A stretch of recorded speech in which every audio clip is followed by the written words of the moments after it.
சாய் பக்தர்களுக்கு என் அன்பு வணக்கங்கள். ஓம் சாய்ராம். என் அன்பு குழந்தையே, அளவு கடந்த நம்பிக்கை வைத்திருக்கிறாய். ஆனால் சில இடங்களில் ஏதோ ஒரு குழப்பம் வந்து என் மீது இருக்கும் நம்பிக்கை உன்னை விட்டு நகர்ந்து செல்கிறது. அதற்கு காரணம் நான் தான் என்றும் நீ சொல்வாய். நான் என்ன செய்தேன்? வாழ்க்கையில் நல்லதுதானே செய்து கொண்டிருக்கின்றேன்.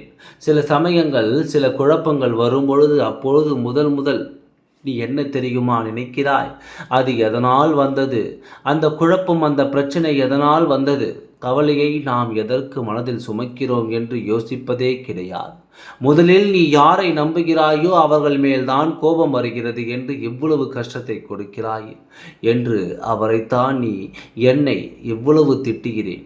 யாரை வேண்டுமானாலும் நீ வணங்கு, என்னையும் மற்ற தெய்வத்தையும் நீ வணங்கு. ஆனால் ஒரு பிரச்சனை வந்தது என்றால் யார் மீது தவறு இருக்கிறது என்பதை முதலில் யோசித்து தெய்வத்தின் மீது கோபப்படுவது எந்த விதத்தின் நியாயம்? தெய்வமானது எந்த அளவு உனக்கு வரவேண்டிய பிரச்சனையை சிறிதாக கொடுத்திருக்கிறது என்பதை உனக்கு தெரியாது. சரிதானே?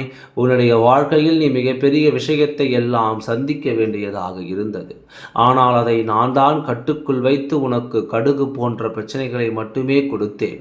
நீ பெரிய பிரச்சனையை கொடுத்தால் நிச்சயமாகவே தாங்க மாட்டாய்.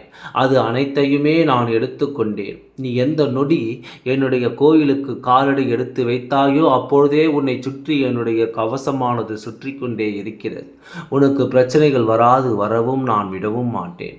உன் வாழ்க்கையில் இப்பொழுது ஏற்பட்டு கொண்டிருக்கும் இவ்வளவு மாற்றத்திற்கு காரணம் ஒரு நல்ல மாற்றம் வரப்போகிறது என்பதற்காகத்தான்.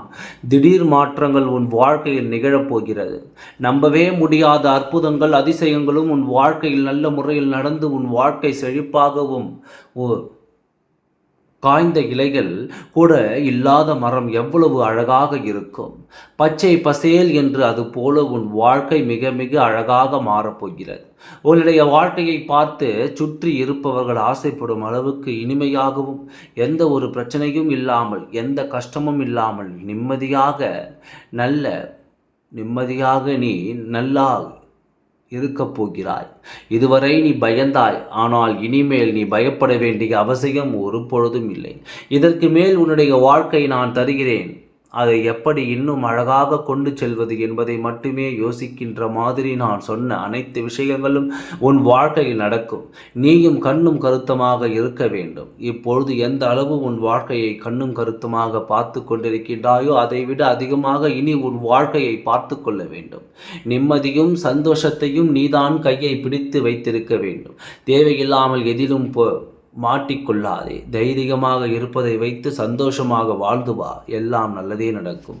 ஓம் சாய்ராம். நன்றி, வணக்கம்.